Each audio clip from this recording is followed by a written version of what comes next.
तो Newton's first law, second law और third law तीनों बताए थे, और थर्ड लॉ में कुछ एग्जाम्पल बता रहे थे। एक और एग्जाम्पल लिख लीजिए, एक और एग्जाम्पल लिख लीजिए, पुली प्रॉब्लम। पुली प्रॉब्लम, और इस पर तमाम क्वेश्चन, फ्रिक्शन चैप्टर पढ़ोगे तब भी इसमें पुली प्रॉब्लम के ज़्यादा क्वेश्चंस हैं, और लॉज ऑफ मोशन भी पढ़ोगे तो उसमें भी पुली प्रॉब्लम के ज़्यादा क्वेश्चंस हैं। इसलिए पुली वाले 4-5 तरह का बता दे रहे हैं, कायदे समझ लीजिए।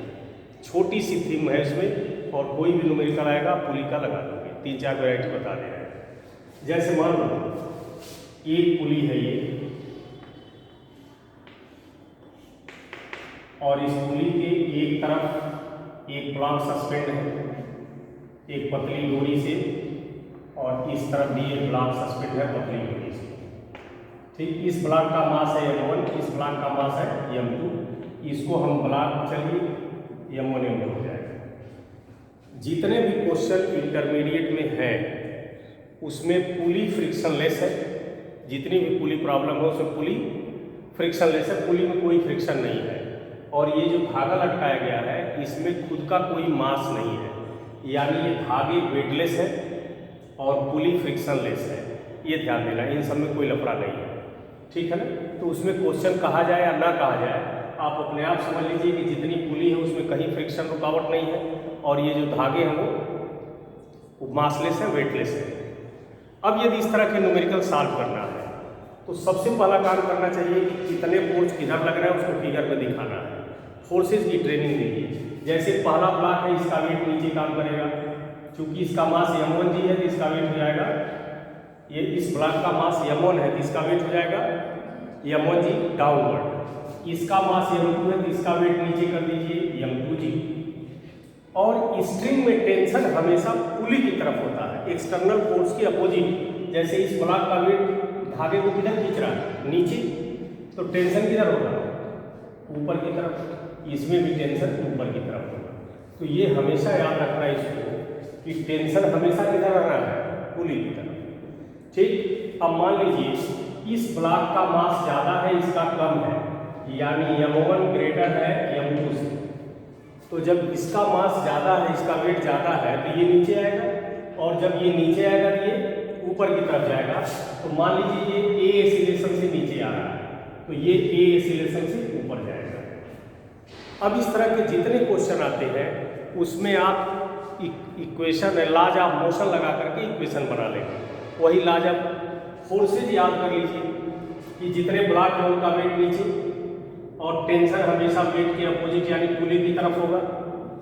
ठीक, अच्छा, इस ब्लॉक से लेकर आप इस ब्लॉक तक चलिए, रास्ते में कोई रुकावट नहीं है, इसलिए दोनों में टेंशन सेम होगा। ठीक, अब जब फोर्स बना लिए तो लॉज ऑफ मोशन लगा करके इक्वेशन बना लीजिए। लॉज ऑफ मोशन देखिए कैसे लगाएंगे, using laws of motion for block m1। अब ये आपका जो ब्लॉक m1 है इसके लिए लॉज ऑफ मोशन लगाइए। लॉज ऑफ मोशन लगाएंगे कैसे, जिधर मोशन हो रहा है उधर का फोर्स। तो पहले हम किस ब्लॉक के लिए लॉज ऑफ मोशन लगा रहे हैं, m1। ठीक है, तो m1 ब्लॉक को देखिए, इसका मोशन नीचे की तरफ हो रहा है, तो इसलिए जिधर मोशन हो रहा है उधर वाला फोर्स ले लेंगे। तो मोशन इसकी नीचे हो रहा है, तो नीचे वाला फोर्स है m1g माइनस अपोजिट वाला force t is equal to block का मास इनटू एक्सीलरेशन। ये इक्वेशन हम मोशन बनाने का तरीका है। अब आप इसी तरह से सेकंड ब्लॉक के लिए यहाँ लिख देंगे, same as for block m1। तो इसके लिए लॉज ऑफ मोशन लगाइए। तो इसका मोशन हो रहा है ऊपर की तरफ, तो जिधर मोशन हो रहा है उधर का फोर्स पहले लेंगे, माइनस मोशन के अपोजिट वाला force is equal to block का मास इनटू एक्सीलरेशन। अब ये दो इक्वेशन बन गए। अब न्यूमेरिकल में जो भी वैल्यू दी रहेगी उन दोनों इक्वेशन में पुट कर देंगे, और जो नहीं दी रहेगी सॉल्व करके निकाल देंगे। तो यहाँ पर आप इसको सॉल्व कर लीजिएगा फ्रॉम इक्वेशन 1 एंड 2, इन दोनों इक्वेशन को सॉल्व कर लीजिएगा और टेंशन और एक्सीलरेशन की वैल्यू निकाल लीजिएगा। करना क्या है, इन दोनों इक्वेशन को ऐड कर देना, ऐड कर दोगे minus T plus T cancel हो जाएगा, तो ये हो जाएगा m1g minus m2g is equal to m1a plus, तो ए कॉमन लेके उधर भेज देंगे, एक्सीलरेशन निकल जाएगा और फिर एक्सीलरेशन की वैल्यू किसी एक इक्वेशन में पुट कर देंगे यहाँ पर, तो टी निकल जाएगा। यही दो चीज़ पूछता है, ठीक है, इसको नोट करो।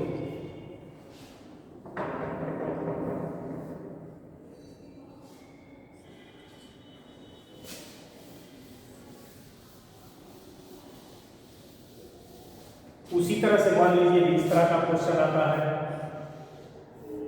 ये एक सरफेस है और इस पर एक ब्लॉक रखा हुआ है जिसका मास m1 है और यहाँ से एक स्ट्रिंग से एक पुली वेब से होकर एक दूसरा ब्लॉक अटैच किया गया है जिसका मास m2 है।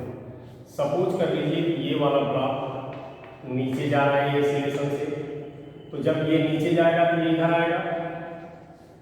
अब इसमें सारे फोर्सेस बनाना है, इसका वेट m2g नीचे की तरफ काम करेगा और टेंशन मैंने बताया हमेशा पुली की तरफ ही होगा, इसका भी टेंशन पुली की तरफ ही होगा।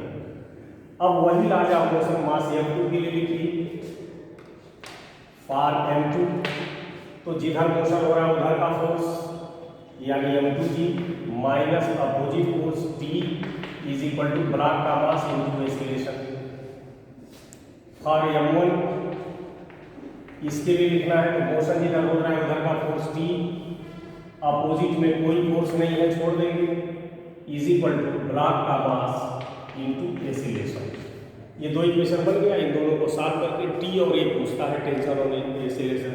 अब t की वैल्यू m1 यही कर दीजिए तो a आ जाएगा और फिर a की वैल्यू आप यहाँ पुट कर दीजिए तो टेंशन आ जाएगा। तो इस तरह जितने भी पुली से रिलेटेड प्रॉब्लम आते हैं उनको आसानी से आप लाजा मोशन से सॉल्व कर सकते हैं।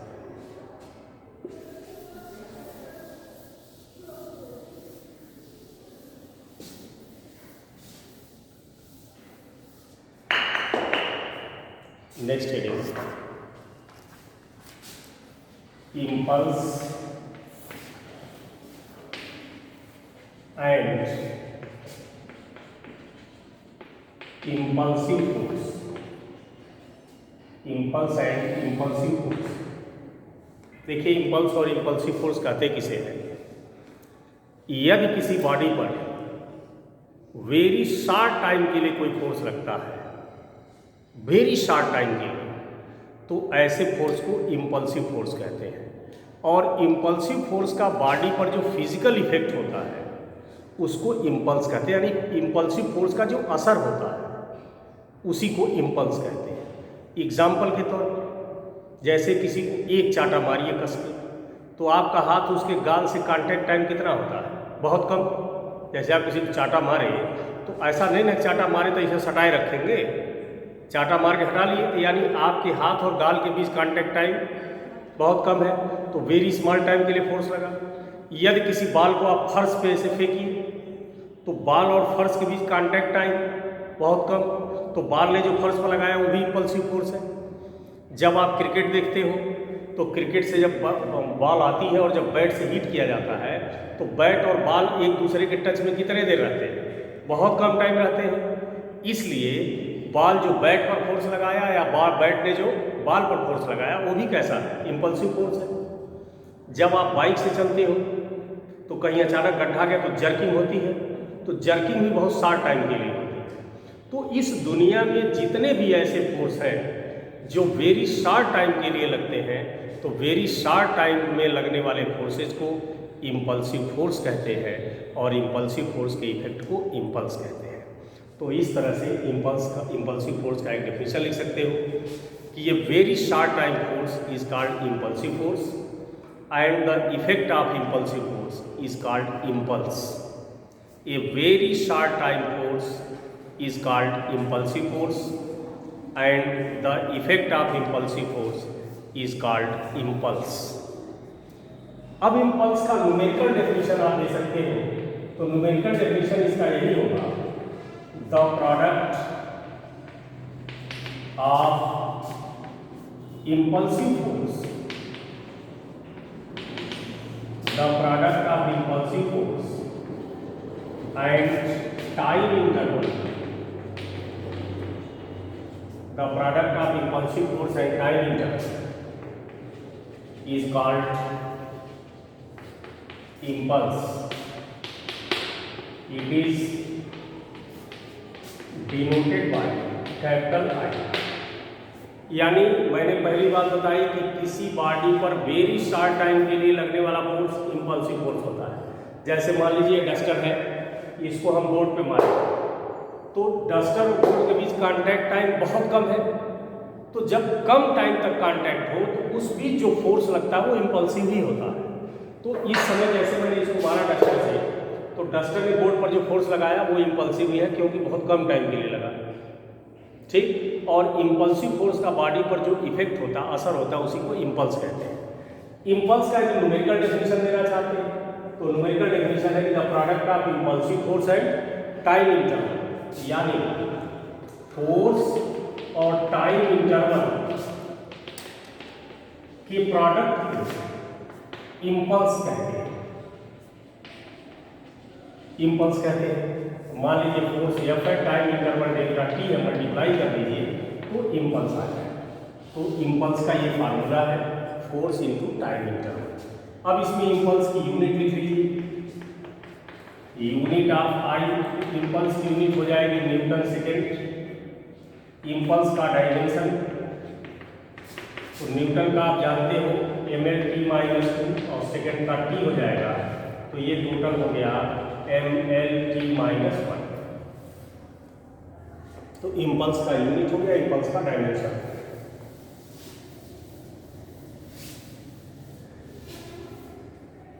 तीसरी चीज, इंपल्स एक प्योर वेक्टर क्वांटिटी है।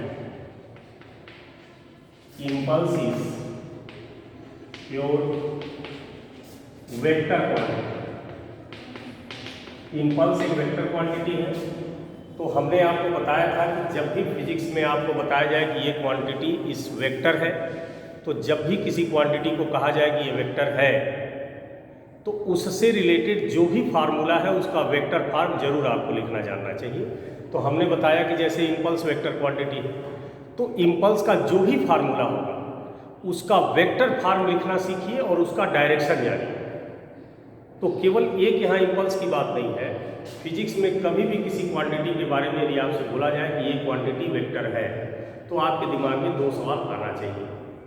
पहला कि जो क्वांटिटी वेक्टर है उसका जो भी फार्मूला है उसका वेक्टर फॉर्म भी हमको जानना चाहिए, और दूसरा यदि वो वेक्टर है तो उसका डायरेक्शन क्या है। मैग्नीट्यूड तो फार्मूले से निकल जाता है, केवल डायरेक्शन जानना है। तो इंपल्स का वेक्टर क्वांटिटी है, इसलिए इंपल्स का जो फार्मूला है उसका वेक्टर फॉर्म आपसे पूछा जाता है ऐसे। और इंपल्स का डायरेक्शन हमेशा फोर्स की तरफ होता है। The direction of impulse is always along force. जिधर की तरफ फोर्स लग रहा है इंपल्स का भी वही डायरेक्शन होता है, ठीक।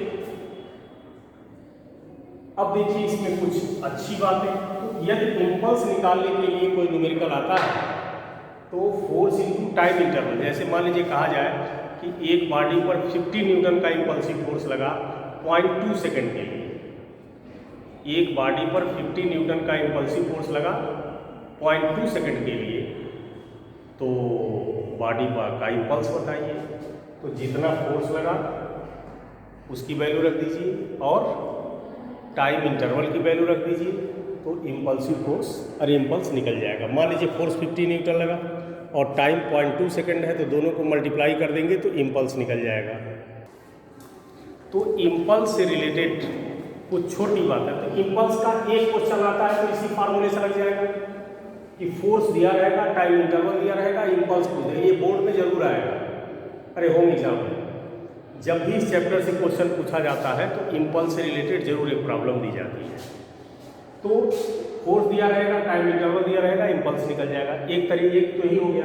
अब जरा इसको दूसरा आप भी समझिए। इसको अभी हमने बताया है I = F/Δt, और न्यूटन सेकेंड लॉ में आप पढ़े हो कि external force is equal to change in momentum upon time interval.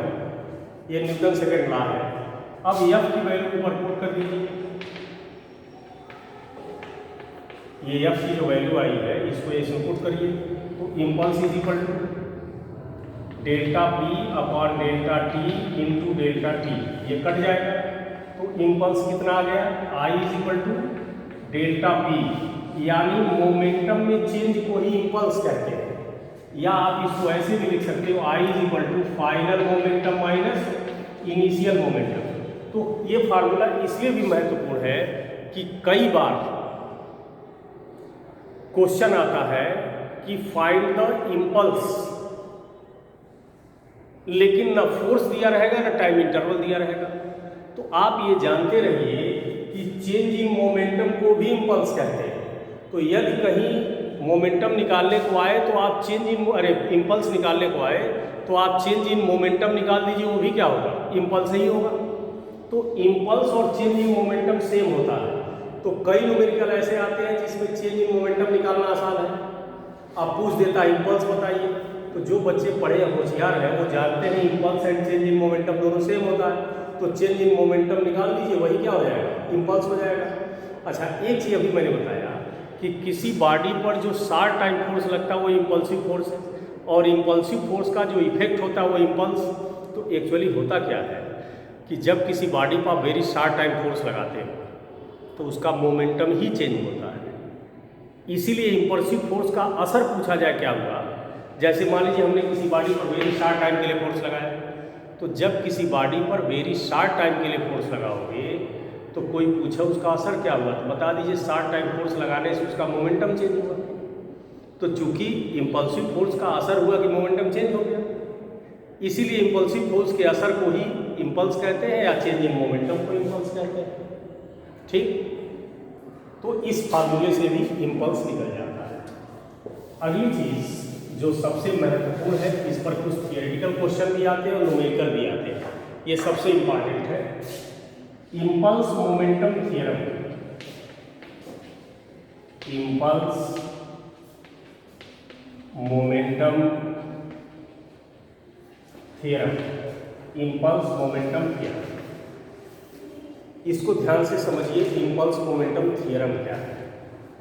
जैसे मान लीजिए किसी बॉडी को नीचे की तरफ गिराया गया, तो यदि बॉडी में मास है और वेलोसिटी है तो उसे मोमेंटम नहीं होगा, क्योंकि मोमेंटम का फार्मूला होता है मास इनटू वेलोसिटी।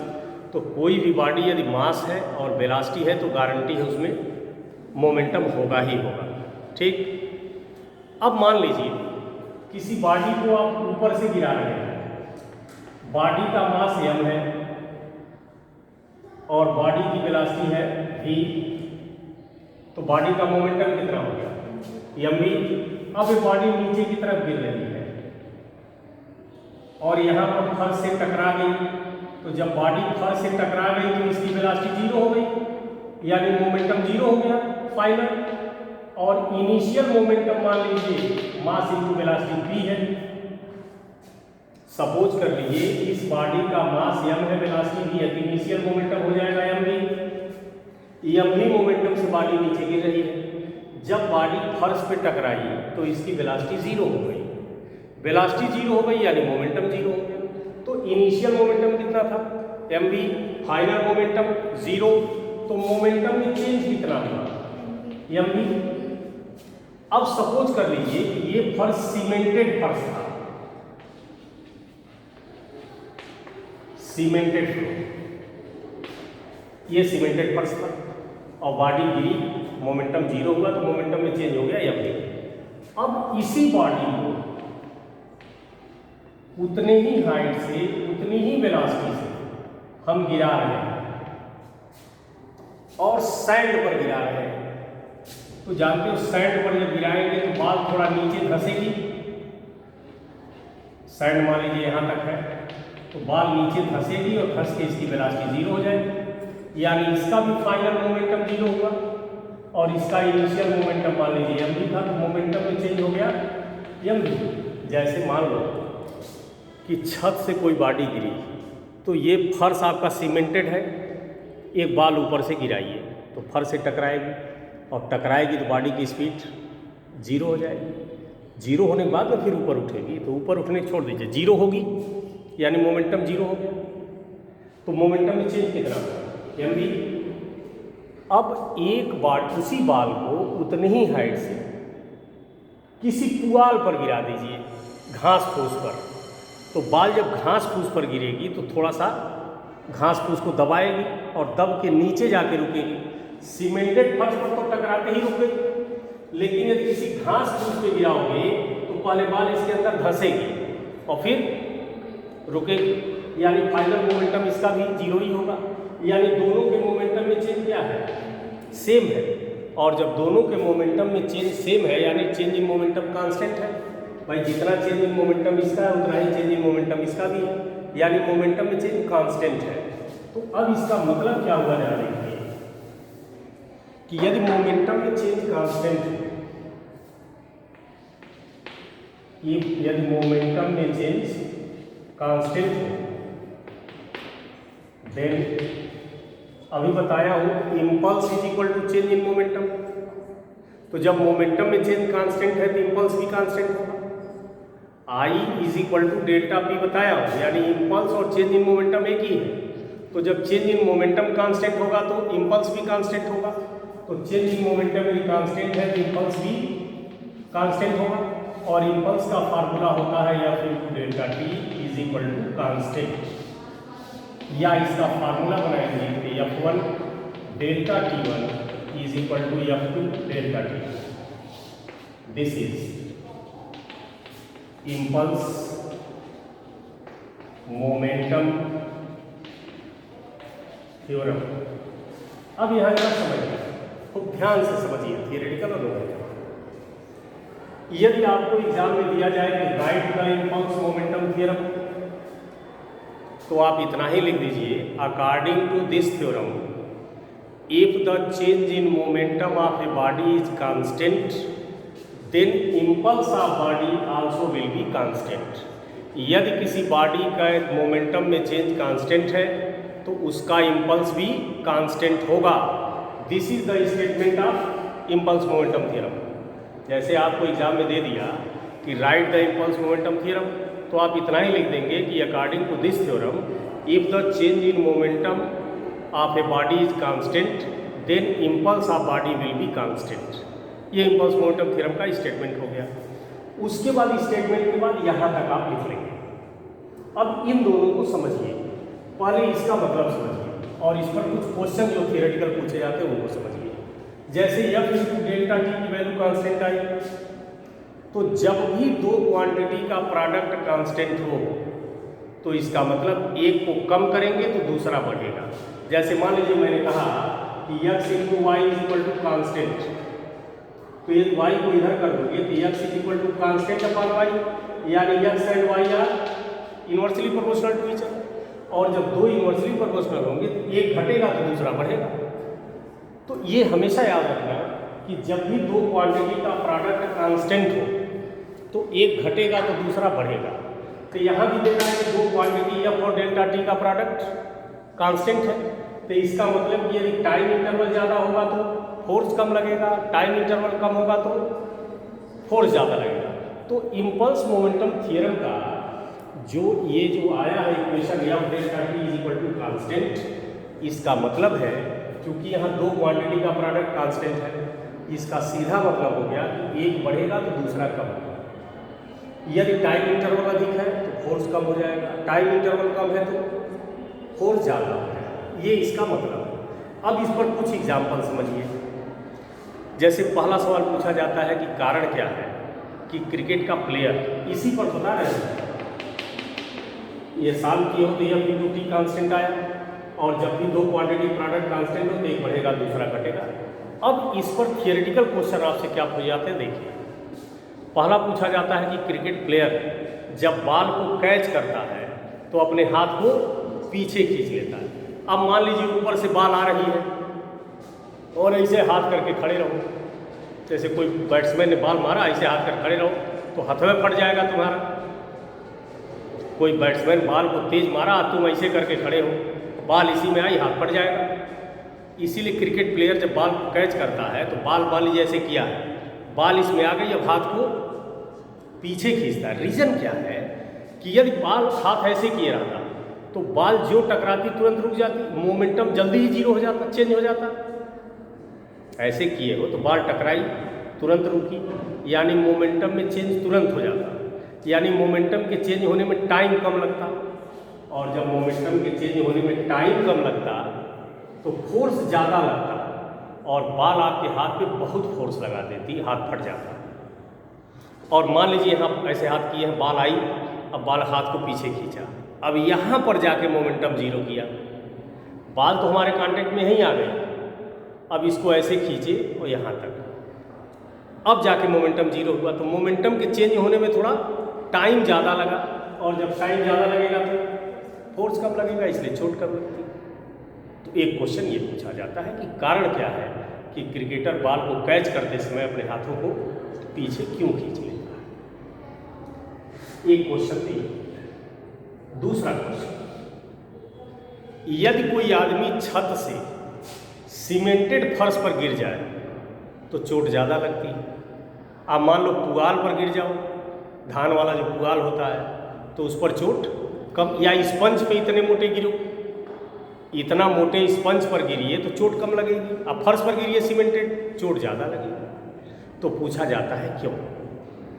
तो जब कोई आदमी फर्श पर गिरता है तो फर्श पर गिरते ही उसका मोमेंटम चेंज हो जाता है, यानी मोमेंटम के चेंज होने में टाइम कम लगता है, और जब टाइम कम लगता है तो फोर्स ज़्यादा लगता है। और जब आप स्पंज पे गिरेंगे तो मान लीजिए यहाँ पर आप गिरे, स्पंज के टच में आए, उसके बाद स्पंज नीचे दबा, यहाँ आकर आप रुके, यानी कांटेक्ट में तो यहीं आ गए थे स्पंज के, लेकिन मोमेंटम के चेंज होने में यहाँ हुआ, यानी मोमेंटम के चेंज होने में थोड़ा टाइम ज़्यादा लगा, और जब टाइम ज़्यादा लगेगा तो फोर्स कम लगेगा, इसलिए चोट कम लगेगी। पूछा जाता है गाड़ियों में साकर क्यों लगाए जाते हैं। साकर इसलिए लगाए जाते हैं कि जब कोई गाड़ी किसी गड्ढे में पड़ती है तो पहले साकर दबता है, फिर उसका असर आपके बॉडी पर आता है, तो आपका बॉडी का मोमेंटम चेंज होता है। यदि साकर न हो तो गड्ढे में गिरते ही आपके बॉडी पर उसका असर आ जाएगा, गड्ढे में गिरते ही उसका असर आ जाएगा। लेकिन जब साकर लग जाता है, गाड़ी गड्ढे में गिरती है, तो पहले साकर दबेगा, तब न उसका असर बॉडी पाएगा, तब बॉडी का मोमेंटम चेंज होगा, यानी बॉडी के मोमेंटम को चेंज होने में टाइम ज़्यादा लगता है, इसलिए फोर्स कम लगता है, आपको झटका कम लगता है, इसीलिए गाड़ियों में साकर लगाए जाते हैं। तो इस तरह के बहुत सारे क्वेश्चन इस पर थियोरेटिकली एग्जाम में दिए जाते हैं जो इम्पॉर्टेंट है। तो इस पर थियोरेटिकल क्वेश्चन तमाम बुक में दिए हुए हैं कि क्रिकेट प्लेयर क्रिकेट को कैच करते समय हाथों को पीछे क्यों खींचता है, गाड़ियों में साकर क्यों लगते हैं, सीमेंटेड फर्श पर गिरने पर चोट ज़्यादा लगती है, सैंड पर गिरने पर चोट कम क्यों लगती है, ये सब तमाम क्वेश्चन है। अब आगे इस पर, अब आपसे कहा गया कि एक बॉडी पर फोर्स 50 न्यूटन का फोर्स 0.2 सेकेंड के लिए लगा, तो 0.3 सेकेंड में कितना फोर्स लगेगा। तो इस पर भी न्यूमेरिकल आते हैं, तो इस पर न्यूमेरिकल यदि आ जाए तो लगेगा, और थियोरेटिकल क्वेश्चन इससे सॉल्व हो जाएगा। तो इसी को कहते हैं इम्पल्स मोमेंटम थ्योरम, जो बहुत इंपॉर्टेंट है। ठीक, नेक्स्ट हेडिंग लिखिए। एक क्वेश्चन पूछा जाता है बोर्ड में, हमको लगता है कि ये क्वेश्चन 9th में भी पूछा गया था कि prove that Newton second law is the real law of mechanics. Newton second law is the real law of mechanics, ये बड़ा इंपॉर्टेंट क्वेश्चन है। तो अगली हेडिंग लिख लीजिए कि Newton second law is the real law of mechanics. हाँ, Newton second law is the real law of mechanics, heading डाल लीजिए।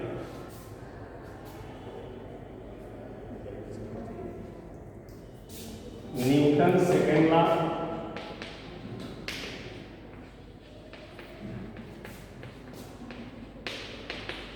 is the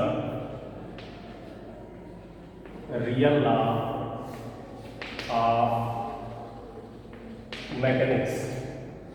Newton second law is the real law of mechanics.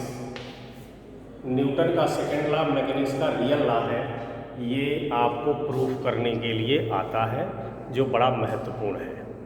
ठीक, अब कैसे proof करेंगे। Newton ने mechanics के कैसे नियम दिए थे, 3, उसमें first law, second law, third law बोला जाता है। अब आपको ये प्रूफ करना है कि जो सेकेंड लॉ है वही मैकेनिक्स का असली लॉ है। तो इसको प्रूफ करने के लिए क्या किया जाएगा कि हम ये दिखा देंगे कि न्यूटन का जो फर्स्ट लॉ है वो भी सेकेंडवे में है और न्यूटन का जो थर्ड लॉ वो भी सेकेंड में ही है। यानी पहला लॉ भी सेकेंड के अंदर है, तीसरा लॉ भी सेकेंड के अंदर है, यानी सेकेंड ही सारा लॉ है। और जब सेकेंड ही सारा लॉ है तो वही मैकेनिक्स का रियल लॉ हो गया। भाई मैकेनिक्स के रियल लॉ तो 3 है, Newton first law, second law, third law. लेकिन हम ये दिखा दें कि न्यूटन का जो फर्स्ट लॉ है वो भी सेकेंड के अंदर है और थर्ड लॉ भी सेकेंड के ही अंदर है। तो असली लॉ कौन हुआ? तीनों सेकेंड, और वही मैकेनिक्स का रियल लॉ है, यही प्रूफ करना है। तो न्यूटन सेकेंड लॉ ही मैकेनिक्स का रियल लॉ है। इसको प्रूफ करने के लिए पहले तो आपको ये दिखाना पड़ेगा कि न्यूटन का फर्स्ट लॉ भी सेकेंड के अंदर है, अब फिर प्रूफ करना पड़ेगा कि न्यूटन का थर्ड लॉ भी सेकेंड के अंदर है। तो पहले हम लोग प्रूफ करें कि न्यूटन का फर्स्ट लॉ सेकेंड के अंदर है। यहाँ लिखेंगे heading Newton's first law is contained in second law. यानी न्यूटन का जो फर्स्ट लॉ है वो सेकेंड लॉ में ही है। इसको कैसे प्रूफ करेंगे देखिए।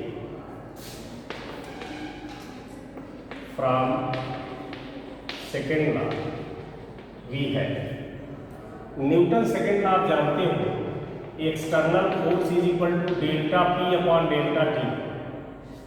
न्यूटन सेकेंड लॉ यही है कि rate of change of momentum is directly proportional to external force. अब देखिए यह external is equal to delta P upon delta T. अब यदि किसी बॉडी पर एक्सटर्नल फोर्स ना लगाया जाए, यानी यदि किसी बॉडी पर लगने वाला एक्सटर्नल फोर्स 0 हो, मान लो एक्सटर्नल फोर्स का फार्मूला है delta P upon delta T.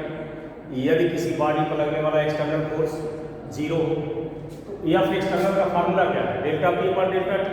तो जब हमने एक्सटर्नल फोर्स 0 मान लिया तो एक्सटर्नल फोर्स की आप लिख सकते हो delta P upon delta T 0। External force की वैल्यू है delta P upon delta T.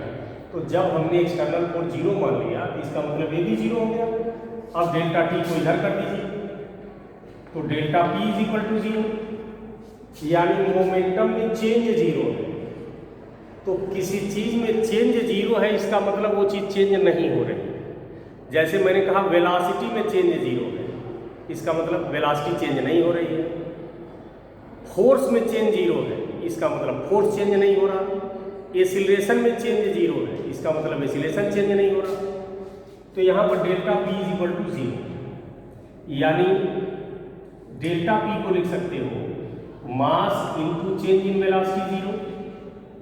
अब मास को इधर कर दीजिए तो delta V is equal to 0 और delta V is equal to 0 means velocity में चेंज 0 है और वेलोसिटी में चेंज 0 है, यानी वेलोसिटी में कोई चेंज नहीं है, यानी वेलोसिटी कांस्टेंट है। अब इसका मतलब समझ, ये कहाँ से न्यूटन सेकेंड लॉ से हमने प्रूफ किया। अब न्यूटन सेकेंड लॉ से क्या क्लियर हुआ? यदि किसी बॉडी पर एक्सटर्नल फोर्स ना लगाया जाए, देखो यहाँ एक्सटर्नल फोर्स 0 है, यानी ये लॉ ये कह रहा है कि यदि किसी बॉडी पर कोई एक्सटर्नल फोर्स ना लगाया जाए तो बॉडी की वेलोसिटी कांस्टेंट रहेगी, यानी बॉडी रेस्ट में है तो रेस्ट में ही रहेगी। और यदि यूनिफॉर्म मोशन कर रही है तो यूनिफॉर्म मोशन करेगी, उसकी वेलोसिटी में कोई चेंज। यही तो फर्स्ट लॉ है। फर्स्ट लॉ यही कहता है कि यदि कोई बॉडी रेस्ट में है तो रेस्ट में ही रहेगी और यूनिफॉर्म मोशन कर रही है तो वही करती रहेगी जब तक उस पर कोई बाहरी बल एक्सटर्नल फोर्स ना लगाया जाए। और अभी जो हमने प्रूव किया है वो भी यही कह रहा है कि यदि किसी बॉडी पर एक्सटर्नल फोर्स 0 हो, यानी ना लगाया जाए, तो बॉडी की वेलोसिटी कांस्टेंट होगी, यानी बॉडी यदि रेस्ट में है तो रेस्ट में ही रहेगी। यूनिफॉर्म मोशन करे तो यूनिफॉर्म मोशन करती रहेगी, उसकी वेलोसिटी में कोई चेंज नहीं होगा। यही न्यूटन्स फर्स्ट लॉ है। तो इस तरह से हमने प्रूफ कर दिया कि Newton's first law is contained in second law. तो इस स्टेटमेंट से ये क्लियर हो गया। यहाँ पर लिखना पड़ेगा कि फ्रॉम अबव वी है, यदि किसी बॉडी पर एक्सटर्नल फोर्स 0 को न लगाया जाए तो बॉडी की वेलोसिटी कांस्टेंट रहेगी, यानी बॉडी रेस्ट में है तो रेस्ट में ही रहेगी, और यूनिफॉर्म मोशन कर रही है तो यूनिफॉर्म मोशन ही करती रहेगी। This is Newton's first law. तो इस तरह से प्रूफ हो गया कि न्यूटन का फर्स्ट लॉ सेकेंड लॉ के अंदर है। अब हम प्रूफ करेंगे कि न्यूटन्स थर्ड लॉ भी सेकेंड के अंदर है। देखिए कैसे। अब हेडिंग लिख लीजिए, Newton's third law is contained in second law. Newton's third law is contained in second law. समझिए, जैसे मान लो ये दो बिलियर्ड बॉल है, दोनों एक दूसरे की तरफ आ रहे हैं, ठीक, दोनों एक दूसरे की तरफ आ रहे हैं। ये बॉल ए है और ये बॉल बी है। अब दोनों आगे टकराए, दोनों आगे टकराए तो टकराने पर ए वाला बी पर फोर्स लगाएगा और बी वाला ए पर फोर्स लगाएगा। तो ए वाले ने बी पर जो फोर्स लगाया उसे हम लिखेंगे force on B due to A. अब बी वाले ने जो ए पर लगाया उसको लिखेंगे force on A due to B. अब जब दोनों आंख ऐसे टकराएंगे तो ये इस तरफ चलेगा, ये इस तरफ चलेगा। तो ये पहले इधर आ रहा था, टकराने के बाद इधर जाने लगा, ये इधर आ रहा था, टकराने के बाद इधर जाने लगा, यानी दोनों के वेलोसिटी का डायरेक्शन चेंज हो गया, यानी वेलोसिटी चेंज हो गई। और जब वेलोसिटी चेंज हो गई तो मोमेंटम चेंज हो गया। तो मान लीजिए बॉल ए के मोमेंटम में चेंज हुआ डेल्टा P1 और बॉल बी के मोमेंटम में चेंज हुआ delta P2। Let the change in momentum of ball A is delta P1 and of ball B is delta P2। मान लीजिए बॉल ए के मोमेंटम में चेंज हुआ डेल्टा P1, बॉल बी के momentum में चेंज हुआ डेल्टा P2। तो पूरे सिस्टम के मोमेंटम में चेंज कितना हुआ? Total change in momentum of system. तो पूरे सिस्टम के मोमेंटम में चेंज हो गया delta P1 plus delta P2। जैसे ध्यान दो, हमने कहा कि दो बिलियर्ड बॉल एक दूसरे की तरफ आ रहे थे, दोनों लड़े और बैक हो गए। तो दोनों पहले ये इधर आ रहा था, टकराने के बाद इधर गया, ये इधर आ रहा था, टकराने के बाद इधर गया। तो जब डायरेक्शन बदल गया दोनों का टकराने के बाद, कोलिजन के बाद, तो डायरेक्शन बदल गया, हमारी वेलोसिटी बदल गई, और जब वेलोसिटी बदल गई मोमेंटम बदल गया, यानी दोनों के टकराने पर मोमेंटम चेंज हो गया। तो पहला बॉल जो था ए, उसके मोमेंटम में चेंज हमने मान लिया डेल्टा P1, और इसका भी मोमेंटम चूंकि चेंज हुआ, डायरेक्शन बदल गया, तो इसका भी मोमेंटम में चेंज हमने मान लिया। तो दोनों का मिलाकर एक सिस्टम बनाया जाए, पूरे सिस्टम के मोमेंटम में चेंज कितना? Delta P1 plus delta. अच्छा, ये दोनों जो मोशन कर रहे हैं वो बिना एक्सटर्नल फोर्स मोशन कर रहे हैं। Since the motion is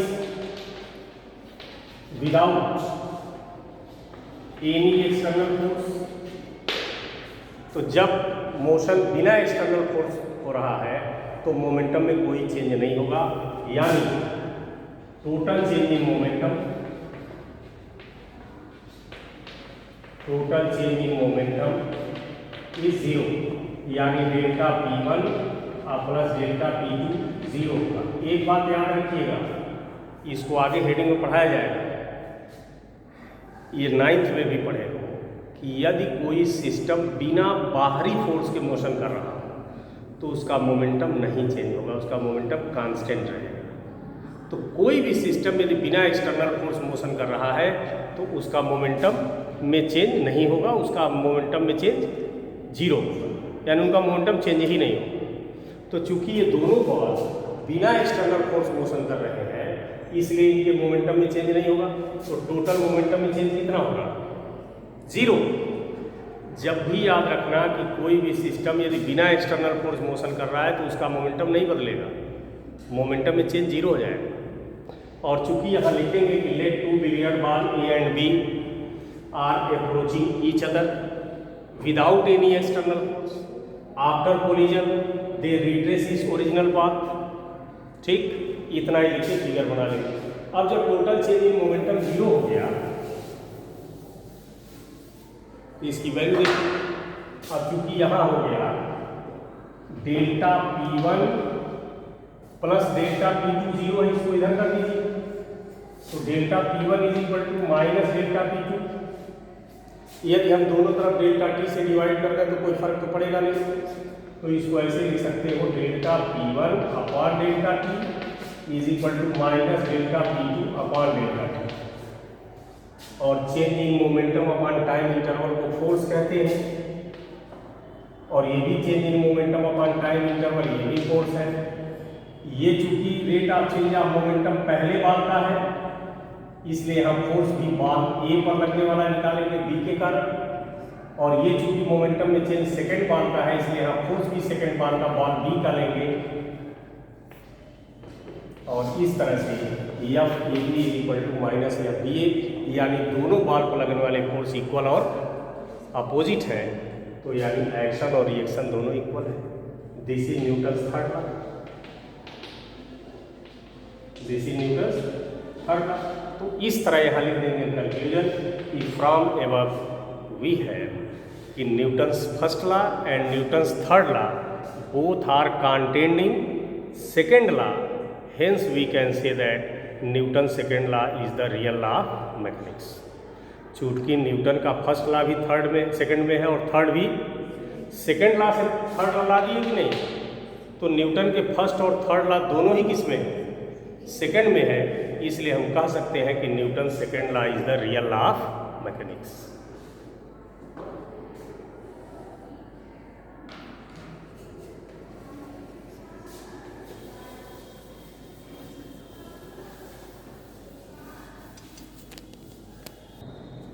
next heading लिख लो, law of conservation of momentum, law of conservation of momentum. ये तो 9th क्लास में भी है, देखना 9th क्लास में मिलेगा। Law of conservation of momentum ये कहता है कि यदि कोई सिस्टम बिना एक्सटर्नल फोर्स मोशन कर रहा है, तो जब तक बिना एक्सटर्नल फोर्स मोशन करता रहेगा तब तक उसका मोमेंटम कांस्टेंट रहेगा, उसके मोमेंटम में कोई चेंज नहीं होगा।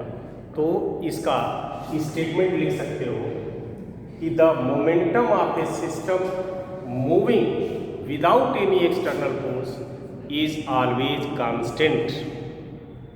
The momentum of A system moving without any external force is always constant, यानी यदि कोई सिस्टम बिना एक्सटर्नल फोर्स मोशन कर रहा है तो उसका मोमेंटम हमेशा कांस्टेंट रहेगा। यानी यदि कोई सिस्टम एक्सटर्नल फोर्स नहीं लग रहा है, यानी एक्सटर्नल फोर्स 0 है, तो उसका मोमेंटम कांस्टेंट होगा।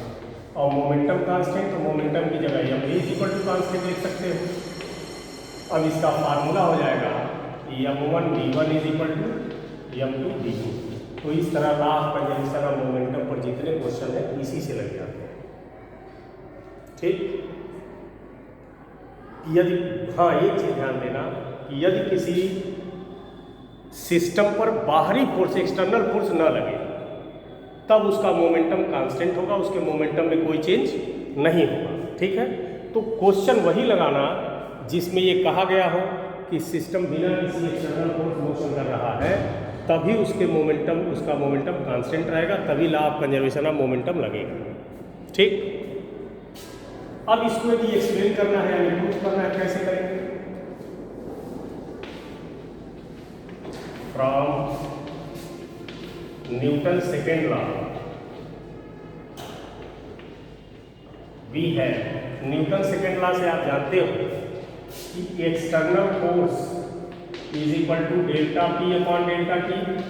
तो यदि एक्सटर्नल फोर्स 0 कर दिया जाए तो delta P upon delta T 0 हो जाएगा। तो यहाँ से delta P is equal to 0, यानी P is equal to constant, और पी कांस्टेंट माने एम बी कांस्टेंट। तो इस तरह से law of conservation of momentum का स्टेटमेंट लिखने को आए तो जो बोला वही हो जाएगा। और यहाँ तक कर देना। यदि कहा जाए कि इसको प्रूफ कीजिए तो इसको आप ऐसे प्रूफ कर सकते हो। ठीक, अब मान लीजिए law of conservation of momentum पर एक आधी एग्जाम्पल भी कह दें कि state and explain law of conservation of momentum with suitable example. तो law of conservation of momentum को लिखिए भी, उसको प्रूफ भी कीजिए और एक सुटेबल एग्जाम्पल भी दीजिए। तो आप जो 9th वाले पढ़े वो बड़ा इंपॉर्टेंट है, वो पूछा भी जाता है। रिकॉइलिंग ऑफ गन, ये पूछा भी जाता है, इसको याद कर लीजिए। रिकॉइलिंग ऑफ, नहीं आ रहा है तुम लोगों को? अब मान लीजिए गन है ये, तो गन का मास है कैपिटल M और इसमें एक गोली भरी है, बुलेट, जिसका मास है स्मॉल m। तो शुरू में बंदूक भी रेस्ट में है और गोली भी रेस्ट में है, तो बंदूक का इनिशियल मोमेंटम कितना होगा? 0। भाई शुरू में अभी बंदूक में गोली भरी है तो गन भी रेस्ट में है और इसके अंदर जो बुलेट भरी वो भी रेस्ट में है, तो दोनों रेस्ट में है, तो दोनों का मोमेंटम क्या होगा? 0। तो इनिशियल मोमेंटम आप सिस्टम निकालिए। इनिशियल मोमेंटम ऑफ सिस्टम, तो इनिशियल मोमेंटम ऑफ सिस्टम, तो इनिशियल मोमेंटम सिस्टम का निकालना है। सिस्टम माने दोनों का मिलाकर, तो यहां सिस्टम में दो ही है, गन है बुलेट है, तो सिस्टम का निकालना है। तो गन का मोमेंटम 0 और बुलेट का भी मोमेंटम, तो इनिशियल मोमेंटम हो गया 0। अब मान लीजिए बंदूक से गोली फायर की गई, तो ये गोली जिसका मास m है वो भी वेलोसिटी से इस तरफ बढ़ी, ठीक। और मान लीजिए गन v डैश वेलोसिटी से, आप जानते हो कि जब बंदूक से गोली फायर की जाती है, गोली आगे निकलती है, बंदूक न्यूटन के थर्ड लॉ के बाद, every action there is equal and opposite reaction. तो जब गोली आगे निकलेगी तो गोली क्या रिएक्शन बंदूक पर पीछे होगा, इसलिए गोली आगे जाती है, बंदूक, तो गोली आगे गई किस वेलोसिटी से, अब बंदूक पीछे गई। अब फाइनल मोमेंटम निकालिए। Final momentum of system, final momentum का मतलब फायरिंग, इनिशियल मोमेंटम माने फायरिंग के पहले का मोमेंटम, अब फाइनल मोमेंटम माने फायरिंग के बाद का मोमेंटम। तो फायरिंग के पहले का मोमेंटम, अब फायरिंग के बाद का निकालिए, तो पहले गोली का निकालिए, plus capital M into v dash, ये फाइनल मोमेंटम हो गया। चूंकि यहां बाहर से कोई फोर्स नहीं लगा है, गोली पर बंदूक नहीं लगाया है ना, तो बंदूक और गोली तो एक सिस्टम है, तो जब सिस्टम का ही एक एलिमेंट दूसरे फोर्स लगाता है तो वो एक्सटर्नल नहीं कहा जाता है। जैसे मान लीजिए हमारा सोलर सिस्टम है, तो सोलर सिस्टम में सन है, अर्थ है, मून है, जुपिटर तमाम है, तो ये सारे मिलके एक सिस्टम हो गए। तो सिस्टम का कोई एक जब दूसरे फोर्स लगाएगा तो वो इंटरनल कहा जाता है, यानी सन भी सोलर सिस्टम का पार्ट है और अर्थ भी सोलर सिस्टम का पार्ट है, इसलिए सन जो अर्थ पे लगाता है, अर्थ जो सन पे लगाता है, वो इंटरनल फोर्स कहा जाता है, एक्सटर्नल नहीं। तो यहाँ गोली और बंदूक मिलके एक सिस्टम है, तो गोली पर फोर्स तुमने लगाया कि बंदूक ने लगाया, तो सिस्टम का ही एक एलिमेंट दूसरे पे लगाया, इसलिए वो कौन सा फोर्स है? इंटरनल, यानी इस पर कहीं बाहर से एक्सटर्नल फोर्स नहीं लगा है। सिंस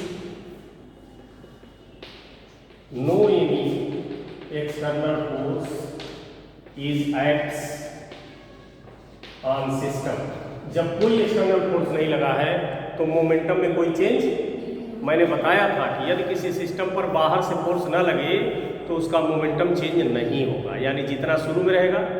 तो इनिशियल मोमेंटम कितना था, इसलिए फाइनल मोमेंटम और इनिशियल मोमेंटम दोनों सेम होगा। तो फाइनल मोमेंटम है mv प्लस mv डैश और इनिशियल 0, तो यहाँ से mv dash is equal to mv, तो v dash is equal to m by capital M into v। तो यही पूछा जाता है कि बंदूक किस वेलोसिटी से पीछे जाएगी, यानी v डैश पूछा जाता है। तो इस तरह जितने भी सवाल आए फायरिंग से रिलेटेड चाहे कोलिजन से रिलेटेड, तो क्या करिए कि कोलिजन के पहले मोमेंटम निकाल लो पूरे सिस्टम का। अब सिस्टम में 2 हो 3 हो, सबका मोमेंटम निकाल के जोड़ दीजिए, वो इनिशियल हो जाएगा। अब फायरिंग हो चाहे कोलिजन हो, कोलिजन के बाद का टोटल मोमेंटम निकाल लीजिए, सबका 3 2 3 जो भी हैं, और दोनों को इक्वल कर दीजिए और सॉल्व कर दीजिए। ठीक, अब इसमें छोटी सी हेडिंग है, डेफिनेशन बस पूछा जाता है, concurrent forces. Concurrent forces, concurrent forces. देखिए कॉन्करेंट फोर्स होते क्या है कि यदि कई फोर्स ऐसे हो जिनका एक्शन लाइन एक पॉइंट पे मीट करता हो, जैसे मान लीजिए एक फोर्स ये है, एक फोर्स ये है और एक फोर्स ये है, ये फोर्स है F1, ये फोर्स है F2 और ये फोर्स है F3। तो तीनों की एक्शन लाइन एक जगह मिल रही है, नहीं मिल रही है? तो जब 2 फोर्स 3 फोर्स 4 फोर्स 10 फोर्स ऐसे हों जिन सबका एक्शन लाइन एक पॉइंट पर मिलता हो, तो ऐसे फोर्सेस को कॉन्करेंट, यानी ये सारे फोर्स कॉन्करेंट फोर्स में आ जाएंगे। मान लीजिए 10 फोर्स किसी बॉडी पर लग रहे हैं और सबकी एक्शन लाइन एक पॉइंट पर मिल रही है, तो उन सभी 10 फोर्सेस को हम कॉन्करेंट फोर्स कहेंगे। ठीक, अब देखिए कॉन्करेंट फोर्स इक्विलिब्रियम में कब होता है, ये भी पूछा जाता है एक छोटा सा। तो कॉन्करेंट फोर्स का डेफिनेशन लिख दोगे ना, कि यदि बहुत सारे फोर्स ऐसे हों जिनकी action line, if more 2 or more forces are acts on a body such that the action line of all forces meeting at a point या meet at a point, the forces are called concurrent forces। अब पूछा जाता है कि concurrent force equilibrium में कब होगा। तो यदि किसी बॉडी पर कई फोर्स लगे हैं, सब कॉन्करेंट हैं, तो उनका यदि रिजल्टेंट निकाला जाए 0 आ जाए। अब जैसे यहाँ इस बॉडी पे फोर्स लगे, अब यदि तीनों का रिजल्टेंट 0 आ जाए तो कहा जाएगा कि ये सारे कॉन्करेंट फोर्स इक्विलिब्रियम में है। तो कॉन्करेंट फोर्स का equilibrium, what do you mean in about equilibrium of concurrent force? तो आप बता दीजिए कि यदि बहुत सारे कॉन्करेंट फोर्स ऐसे हैं जिनका रिजल्टेंट 0 हो, तो कहा जाता है कि concurrent forces are in equilibrium. ठीक है, तो इस तरह से ये Newton's law of motion chapter आपका कंप्लीट हो गया। आज इतना ही।